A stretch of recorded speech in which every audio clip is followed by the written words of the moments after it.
Hello my dear boys and girls. நீங்கள் ஒரு state board ஸ்டூடெண்ட்டாக இருந்தால், அதுவும் 2027ல் நீட் எழுதணும் அப்படின்றது தான் உங்களோட கனவாக இருந்தால், அடுத்த ஒரு வருஷம் இந்த ஜூன் மந்த் ஆரம்பித்து ஏப்ரல் வரைக்கும் மே ஃபர்ஸ்ட் வீக் சண்டேல நமக்கு டெஸ்ட் இருக்க போகுது இல்லையா? ஸோ இந்த டைம் பீரியடை நம்ம எப்படி பயன்படுத்தி எப்படி சரியாக படிக்கணும், ஒரு கம்ப்ளீட் தெளிவான பிளானை நான் உங்களுக்கு இந்த வீடியோவில் சொல்கிறேன். கம்ப்ளீட்டாக பாருங்கள். எனக்கு புரியுது, நீட்டை பற்றி நிறைய கன்ஃபியூஷன்ஸ் நமக்கு இப்போ இந்த நேரத்தில் இருந்துகிட்ருக்கு. முதல்ல இந்த ரீநீட் எக்ஸாம் ஒழுங்காக நடக்குமா, அதுக்கு அடுத்து வந்து பார்த்தீங்க அப்படின்னா அடுத்த வருஷம் நீட் இருக்குமா இருக்காதா, பிரச்சனையெல்லாம் பார்த்தா இவ்வளோ பிரச்சனையெல்லாம் பார்த்தா பேன் பண்ணிவிடுவாங்க பழகுது. இதில் வேறு கம்ப்யூட்டர் பேஸ்டாக நடக்க போகுதுன்றாங்க. அப்போ கம்ப்யூட்டர் பேஸ்டாக நடக்க போகுதுன்னா அதுக்கேற்ற மாதிரி என் ப்ரிப்பரேஷன் ஏதாவது மாற்றணுமா, நிறைய கேள்வி மண்டக்குள்ளே ஓட்டிகிட்டு இருக்கு இல்லையா? முதல் விஷயம், நீட் வந்து கம்ப்யூட்டர் பேஸ்டாக நடக்க போகுது அப்படின்னா நீங்கள் ஒரு பேப்பரில் எழுதுறதுக்கு பதிலாக ஒரு கம்ப்யூட்டரில் உட்காந்து ஆன்சர் பண்ண போகிறீங்களே தவிர பேட்டர்னாக எதுவுமே சேஞ்ச் ஆகாது. ஸோ அதில் நீங்கள் ரிலாக்ஸ்டாக இருக்கலாம். அண்ட் நீட் எக்ஸாம் பேன்லாம் ஆக போகிறது கிடையவே கிடையாது. ஏன்னா இது முழுக்க முழுக்க சென்ட்ரல் கவர்மெண்ட் கையில் இருக்க ஒரு விஷயம் அப்படின்றதுனால ஸ்டேட் கவர்மெண்ட் இதில் எந்த ஒரு டிசிஷனும் எடுக்கவே முடியாது. இதை பற்றி வேணால் அவங்க பேசலாம், நியூஸ் படலாம், நம்மளால கொஞ்சம் பரபரப்பாக்கி பார்க்கலாம், இவ்வளோதான். ஸோ நீட் அப்படின்றது உங்களுக்கு பிடிக்குதோ பிடிக்கலையோ, எனக்கு பிடிக்குதோ பிடிக்கலையோ இருக்குன்றது ரியாலிட்டி. அப்போ அதுக்கு நம்ம ப்ரிப்பேர் பண்ண வேண்டியது நம்மளுடைய ஒரு புத்திசாலித்தனம், இவ்வளோதான் விஷயம், சரியா? ஸோ இப்போ நீட் எக்ஸாமுக்கு ஒரு ப்ராப்பர் 1 இயர் ஸ்டடி பிளான் என்ன, ஓகே? அதை நீங்கள் தெரிஞ்சுக்கணுன்னா ஆரம்பத்தில் உங்களுக்கு ஒரு சில விஷயங்களில் ஒரு ப்ராப்பர் கிளாரிட்டி இருக்கணும், சரியா? ஸோ இப்போ அந்த ப்ராப்பர் கிளாரிட்டி என்சிஆர்டி மட்டும்தான் முதல்ல நான் படிக்கணுமா? நான் ஒரு ஸ்டேட் போர்ட் ஸ்டூடெண்ட், என்னை வந்து என்சிஆர்டி படிங்க அப்படின்றாங்க. அப்போ நான் என்சிஆர்டி மட்டும்தான் படிக்கணுமா, ஸ்டேட் போர்டை படிக்கக்கூடாதா? ஸ்டேட் போர்டு படிக்கிறது வேஸ்ட்டா? அப்போ நீட்டுக்கு நான் எப்படி தான் ப்ரிப்பேர் ஆகிறது? எந்த ஒரு ஸ்டேட் போர்ட் ஸ்டூடெண்ட்டாக இருந்தாலும் முதல்ல நம்ம மைண்டில் இருக்கிற கேள்வி நமக்கு இதுதான் இல்லையா? ஃபர்ஸ்ட் விஷயம் என்ன, என்சிஆர்டி மட்டும்தான் படிக்கணுமா? நான் ஃப்ராங்காக ஆன்சர் சொல்கிறேன். இந்த ஆன்சரை உனக்கு யூடியூப்பில் என்னை தவிர வேறு யாரும் சொல்லவும் மாட்டாங்க, வேண்டாம். நீ என்சிஆர்டி படிக்கணும்னு எந்த ஒரு அவசியமும் கிடையாது. ஏன்னா இது வரைக்கும் என்டிஏ அவங்களோட அஃபிஷியல் நீட் சிலபஸை ரிலீஸ் பண்ணும்போது ஒரு பிடிஎஃப்ல கூட எங்கேயுமே என்சிஆர்டியில் இருக்கக்கூடிய இந்த டாபிக்ஸை படிங்கன்னு அவங்க சொன்னதே இல்லை. உங்களுக்கு அவங்க எப்பயுமே சிலபஸில் list of topics, list of சாப்டர்ஸை மட்டும்தான் உங்களுக்கு அவங்க என்ன பண்ணுவாங்க அப்படின்னா அதில் லிஸ்ட் பண்ணுவாங்க. நீங்கள் அதை நல்லா கவனிச்சிங்கன்னா என்சிஆர்டியை விட ஸ்டேட் போர்டில் அது ரொம்பவே ஒத்துப்போகும். ஸோ ட்ரூத் இஸ் என்ன அப்படின்னா, நீங்கள் இங்கே என்சிஆர்டி மட்டும்தான் படிக்கணுமா அப்படின்ற கேள்விக்கான பதில் இல்லை. நீங்கள் ஸ்டேட் போர்டு புக்ஸை ப்ராப்பராக படித்தாலே போதும். யாருமே வந்துட்டு இதை சொல்ல மாட்டாங்க, பட் திஸ் இஸ் ட்ரூத். அப்போ ஏன் யாருமே ஸ்டேட் போர்டு புக்கை படிங்கன்னு சொல்ல மாட்டாங்க? என்ன பிரச்சனை அப்படின்னா, ஸ்டேட் போர்டு புக்கில் பிரச்சனை இல்லை, எக்ஸாமில் தான் பிரச்சனை. நம்மளோட எக்ஸாம்ஸ் எல்லாமே மெமரி பேஸ்டாக இருக்குது. அப்போ மெமரி பேஸ்டாக இருக்கிறதுனால நம்ம பெருசாக கான்செப்ட்ஸை புரிஞ்சுக்கிறதுல ஒரு ஸ்டேட்மெண்ட்டை மனப்பாடம் பண்ணுறோம், அதை போய் எக்ஸாமில் ஒப்பிச்சு எழுதிட்டு வரோம், மார்க் எடுக்கிறோம், அவ்வளோதான்ற மாதிரி ஒரு சிஸ்டம் ரொம்ப வருஷமாக இருந்துகிட்டு இருக்குது. ஆனால் உங்களுக்கே தெரியும், இன்றைக்கி ஸ்டேட் போர்டு அப்படி இல்லை. இன்றைக்கி நமக்கு நிறைய கிரியேட்டிவ் கொஸ்டின்ஸ் கேட்குறாங்க, ப்ராப்ளம் பேஸ்ட் கொஸ்டின்ஸ் கேட்குறாங்க, புக் இன்சைட் கேட்குறாங்க. கான்செப்ட் புரிஞ்சாதான் உன்னால் அண்டர்ஸ்டாண்ட் பண்ண முடியுன்ற சுச்சுவேஷனுக்கு கொஞ்சம் கொஞ்சமாக அவங்களும் நகர ஆரம்பிச்சுட்டாங்க. அவங்க எவ்வளோ சீக்கிரமாக வராங்களோ இல்லையோ, ஆனால் நீ சீக்கிரமாக தாவிடு. ஸ்கூலில் என்ன சொன்னாலும் சரி, நீட்டு தான் உன் கனவு, டாக்டர் ஆகிறது தான் உன் கனவு அப்படின்னா, அப்போ ஸ்டேட் போர்டு மார்க்குக்காக ஒன்றை நீயே போட்டு அழிச்சிக்காத. கான்செப்ட்ஸை புரிஞ்சு படி. ஸ்டேட் போர்டு புக்ஸில் இருக்கிற example problem, exercise problem, theorems, examples எல்லாத்தையுமே சால்வ் பண்ண கற்றுக்கோ. உனக்கு புக் பேக்கில் 1 மார்க் கொடுத்துருக்காங்களா, ஆன்சர் என்னன்னு மனப்பாடம் பண்ணாத, சால்வ் பண்ண கற்றுக்கோ. அதே கொஸ்டினை எடுத்து இதில் 1-2 வேல்யூவை மாற்றி கொடுன்னு ChatGPT கிட்ட கேளு, அது மாற்றி தரும். அதையும் உட்காந்து சால்வ் பண்ணு. அதுக்கான ஆன்சர் என்ன அப்படின்றத ChatGPTயில் செக் பண்ணி கரெக்டாக போட்டிருக்குமா தப்பாக போட்டிருக்குமான்னு பாரு. இப்படி நிறையா விஷயங்கள் உன் ஸ்டேட் போர்டு புக்கை பார்த்து உன் ஸ்டேட் போர்டு புக்கில் இருக்கிற கண்டென்ட்டை நீ ஒழுங்காக ப்ராக்டிஸ் பண்ணாலே நீட் எக்ஸாமில் உன்னால் சூப்பராக சாதிக்க முடியும், சரியா? அப்போ நீட்டில் நீங்கள் வின் பண்ணணும்னா உங்களுக்கு ஒரு சில ரொம்ப முக்கியமான விஷயங்கள் வேணும். முதல் விஷயம், you have to be very very strong in basics. அது மட்டும் இல்லை, ஃபிசிக்ஸு, கெமிஸ்ட்ரி, பயாலஜியில் கான்செப்ட்ஸை நீ அண்டர்ஸ்டாண்ட் பண்ணி படிச்சிருக்கணும், ப்ராப்ளம் சால்விங் ஸ்கில்ஸ் இருக்கணும். எல்லாத்த விட முக்கியமாக ப்ராக்டிஸ் ப்ராக்டிஸ் ப்ராக்டிஸ் ப்ராக்டிஸ்னு பைத்தியம் பிடிச்ச மாதிரி ப்ராக்டிஸ் பண்ணிகிட்டே இருக்கணும். உனக்கு அதை தவிர அடுத்த ஒரு வருஷத்துக்கு எந்த வேலையுமே கிடையாதுன்றதுல தெளிவாக இருக்கு. நீ எத்தனை வாட்டி வேணால் தப்பாக போடு, எத்தனை வாட்டி வேணால் தோற்றுப்போ, உனக்கு எத்தனை வாட்டி வேணால் உன் ப்ரிப்பரேஷன் வேஸ்ட்டுன்னு தோணட்டும், திரும்ப எழுந்து வந்து ப்ராக்டிஸ் பண்ணிகிட்டே இரு. That is the most important thing of all. இதில் ஒவ்வொரு விஷயமும் நீ எப்படி சாதிக்கணுன்றத நான் உனக்கு சொல்கிறேன். முதல் விஷயம் பேசிக்ஸ். ஏன்னு சார் நான் பேசிக்ஸில் ஸ்ட்ராங் ஆகணும்னா முதல்ல என்ன செய்யணும்? ஸ்கூலில் எடுக்கிற லெக்சர்ஸை முதல்ல ப்ராப்பராக கவனிக்கணும். நீ ஸ்டேட் போர்ட் ஸ்டூடெண்ட்டாகவே இருக்கு, ஆனால் டீச்சர் உனக்கு கிளாஸ் எடுக்கிறாங்களா? கிளாஸ் எடுக்கும்போது கிளாஸில் ப்ரெசன்ட் மைண்டடாக கிளாஸை கவனி. டீச்சர்கிட்ட சந்தேகங்கள் கேளு.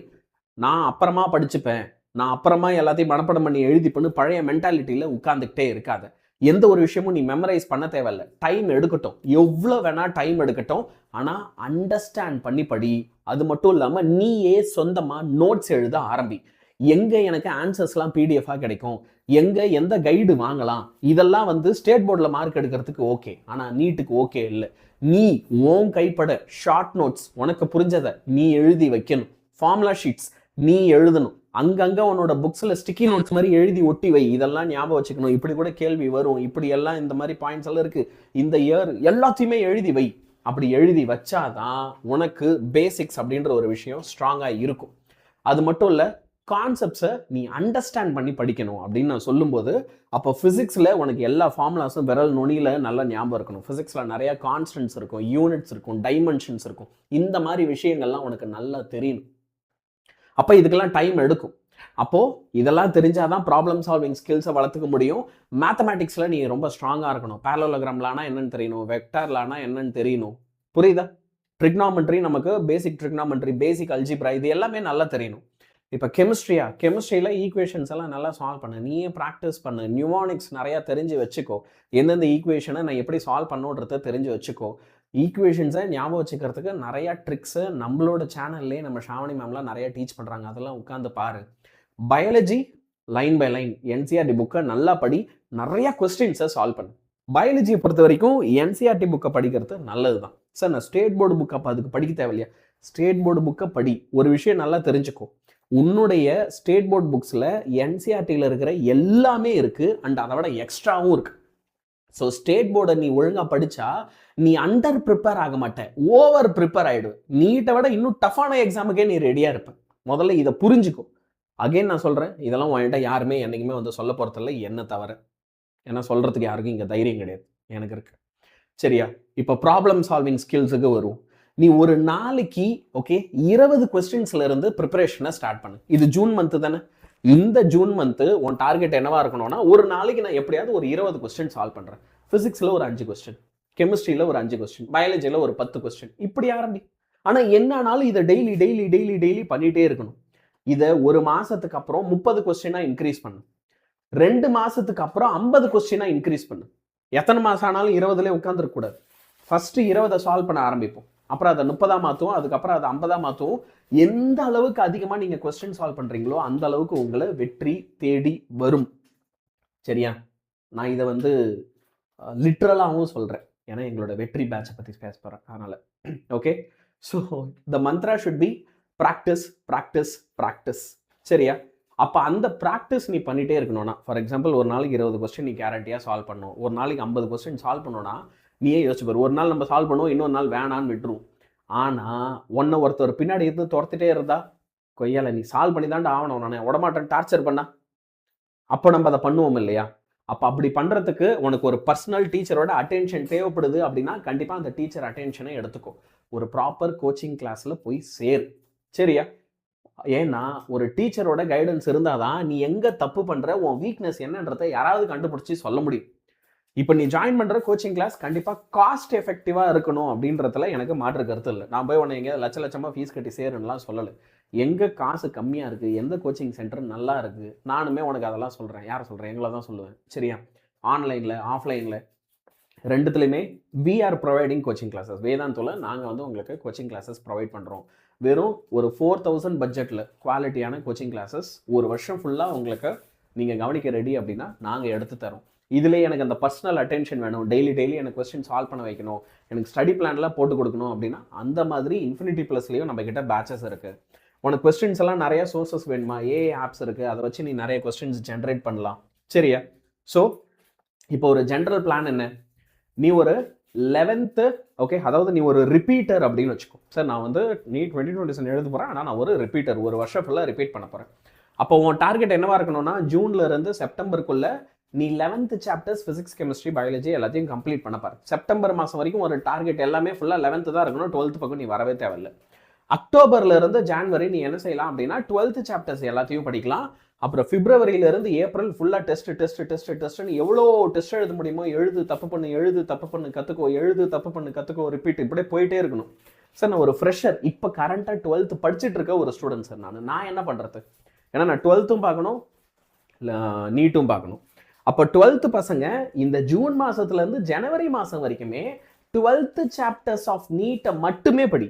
உனக்கு ஸ்கூலில் ஒவ்வொரு சாப்டரும் கவர் பண்ண பேரலாக நீ எனக்கு என்ன செய்யணும் அப்படின்னா, அந்த சாப்டர்லேருந்து நீட்டில் எப்படி கொஸ்டின் கேட்குறாங்க, அந்த சாப்டர்லேருந்து ஜேஇல எப்படி கொஸ்டின் கேட்குறாங்க. ஏன்னா ஜேஇ லெவல் கொஸ்டின்ஸும் நீட்டில் ஒரு சில டைம் வருது.